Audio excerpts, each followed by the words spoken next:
calls on him. His worn-out shoes have holes in them, and his pants are torn and patched. He exudes poverty from head to toe, so poor that he has no background whatsoever. The teacher looks down on him from the bottom of her heart, and instead gives the opportunity to the principal's relative. Tony gently puts down his raised arm. Confused, he doesn't know why. During lunchtime, other classmates eat food brought from home, while he can only watch longingly. The sound of others chewing their food, continuously stimulating his hungry stomach. He stares at a classmate eating a hamburger, his saliva almost dripping out. He remembers at home, where the 4 siblings always shared one hamburger. As a growing teenager, he could never eat enough. His considerate sister would always give him half of her portion to eat. What you looking at, foreman? Nothing. What's wrong? Can't you even afford a piece of bread? How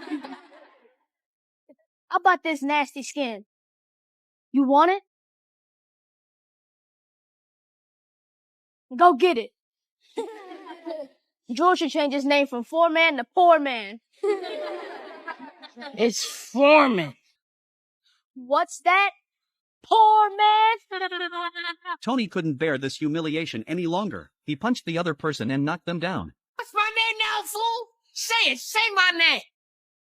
In this way, inferiority and humiliation accompanied his youth. Anger and fists became his way of fighting, and eventually became the only thing he excelled at. Naturally, he became a delinquent youth. During a robbery, he encountered a police officer. As the police had planned to catch him long ago, in a desperate situation, he hid in a livestock shed. Unexpectedly, the police and their dogs came to search for him. To mask his scent, he had no choice but to smear feces on his face. As a precaution, he continued to smear it on his body. The stench of feces successfully deceived the police dog, but it made him nauseous, almost vomiting. Covered in feces, he walked the streets like a homeless dog, like a walking corpse. Through the shop window, he sees a TV advertisement for a vocational training school. The school enrolls students and teaches them skills, then helps them find jobs. Tony feels intrigued by it, and he shares his thoughts with his mother. His mother supports him, but she hopes he will work hard and stay out of trouble, not giving up halfway like before. After paying the fees, he successfully enrolls in the school. To make him look presentable, his mother specially buys him a pair of branded shoes. However, the next day, they go missing, and during a meal, he accidentally sees his roommate wearing them. He stares at him with intense eyes, and the young man quickly runs away upon seeing him. Tony immediately gets up and chases after him, pursuing him all the way to the dormitory. The roommate locks the door from the inside, but Tony punches through the door panel, forcing the roommate to throw the shoes back to him. An angry Tony captures the roommate, pinning him against the window. This scene happens to be seen by a passing teacher, who quickly steps in to stop Tony, as he assaulted a fellow student and damaged school property. The teacher intends to send him home. That boy stole my shoes. My mama worked hard to give me those. Where's all that rage coming I from? don't have any rage. In the time you've been here, you punched out 3 corpsmen and 1 innocent door. Did disrespected me. The door, too? Tony pleads with the teacher not to send him home, as he doesn't want to disappoint his mother again. Seeing Tony on the verge of tears, the teacher is moved by compassion, and more importantly, attracted by Tony's potential to break through the door with a single punch. He takes Tony to a boxing training camp, briefly explaining the rules to him, and asks him to step into the ring for a test. The professional opponent is agile in his movements. He repeatedly misses his target, instead receiving punches from his opponent. In just one round, he gets knocked down to the ground. The other students outside the ring urge him to step down quickly, so as not to embarrass himself further. Tony feels somewhat dissatisfied, while the teacher starts to doubt his judgment. Reluctantly, Tony obediently steps down from the ring. It's only once. That punch immediately silences the noisy crowd, and the teacher feels a sense of shock deep inside. They all laughing at me.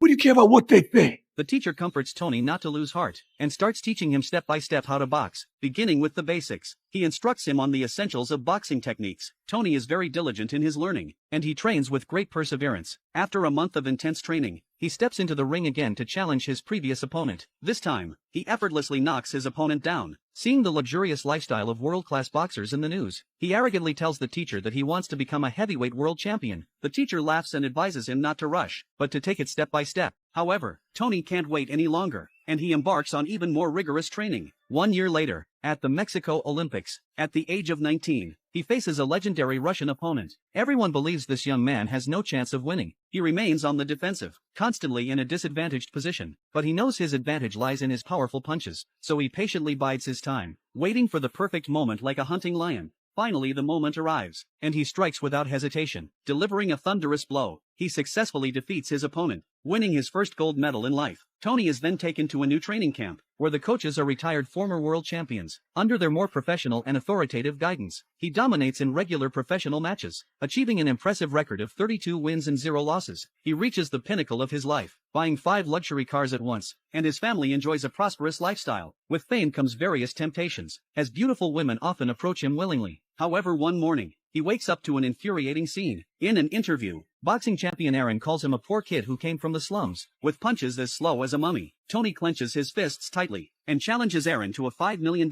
bet. The highly anticipated match is about to begin. Aaron is a former world-class tiger that shocked the world, while Tony is a fearless young lion. Both are skilled in powerful punches. As the match starts, Aaron throws a few probing punches, but remains in a defensive state throughout. Facing Tony's fierce combination attacks, he can only clinch and hold Tony, trying to minimize his opponent's offense. Aaron knows he is older than Tony, and relying solely on energy, he may not be a match for him, but he has much more experience than Tony.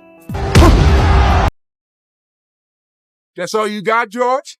Come on. Taunting and provoking him verbally. As the match progresses, Tony's punch strength and speed gradually weaken. Both fighters continue to exchange blows, reaching the 7th round without a clear winner. At this point, Tony is drenched in sweat and gasping for breath, while Aaron remains spirited and energetic. Tony realizes he can't continue like this. He must make a decisive move, or he will undoubtedly lose. The 8th round begins, and Tony gives it his all, trying to attack his opponent with maximum speed. However, no matter how fast he feels in his mind, his body is fatigued, slowing him down significantly. His punch strength has weakened to an extreme point. Aaron has been waiting for this opportunity, and now he unleashes his built-up power. With a series of left and right punches, he knocks Tony down to the ground in just a few seconds, shattering all his past pride and glory. For the next 6 months, Tony remains in a state of frustration and despair. When he gathers the courage to fight again, he loses to another professional boxer. Aaron has crushed his confidence, awakening his long-buried feelings of inferiority. He believes he can no longer fight. Failure has become an indelible shadow in his heart. He decides to give up boxing, and becomes a pastor. His former mentor comes to find him. We still got us a path to Ali. I'm done. I'm not going to box anymore. You a fighter. I'm not a fighter.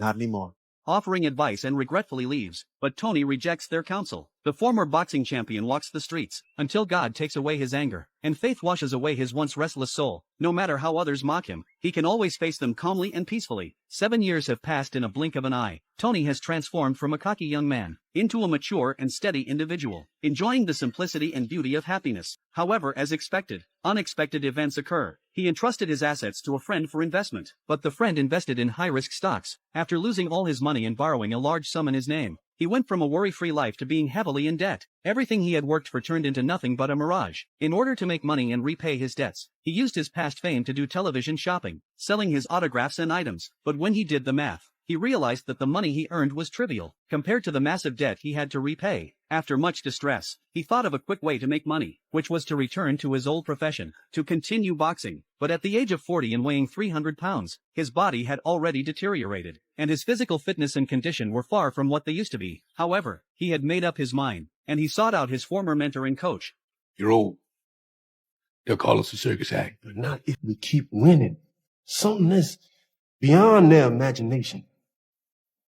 The morning when we wake up to fight for that heavyweight championship belt. Tony convinced the coach with unwavering determination, and the coach told him to slim down to 240 pounds before coming back. He embarked on a grueling weight loss journey, but regular exercise didn't have much effect on him. He had to increase his exercise intensity, dragging a cross-country car for 2 kilometers every day, and carrying a buffalo for 1 kilometer on foot. With a combination of dieting and intense exercise, losing weight was inevitable. After just 1 month, he stood before the coach, muscular and well-proportioned. After a year of training, Tony had his comeback fight, becoming the center of attention after being away from boxing for 10 years.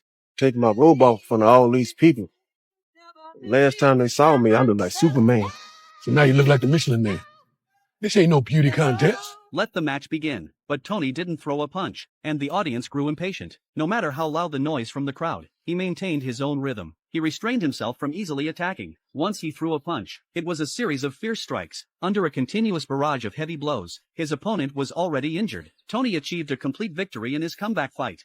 Seriously, that old bald guys, huh? Although his physique was controversial, he proved his strength with one victory after another. Never before has a boxer been away from the ring for so long, and still achieved impressive results. A year later, he entered the heavyweight world championship. His opponent consistently had a significant lead. 42-year-old Tony refused to back down, but in the end, he lost to his opponent by a margin of 17 points. The championship belt slipped through his fingers. He and his wife went to the bank, where the staff applauded and cheered for him. Not only did he repay all his debts, but his bank account also had over $10 million in savings. From then on, he no longer needed to box, and could live a worry-free life. But Tony didn't forget his promise to his coach, which was to go after the championship belt. 3 years later, he challenged for the championship again. His opponent was a newly crowned heavyweight world champion, only 28 years old. With speed and strength, he had easily defeated opponents who had defeated Tony before. At 45 years old, Tony's biggest risk was not losing, but his own life. But he didn't choose to retreat. This highly anticipated ultimate showdown began. The match officially began. Right from the start, Tony took a heavy blow from his opponent. From then on, Tony was constantly on the receiving end. Every time he threw a heavy punch, the opponent would counter with 2 or 3 punches. Tony relied on his incredible willpower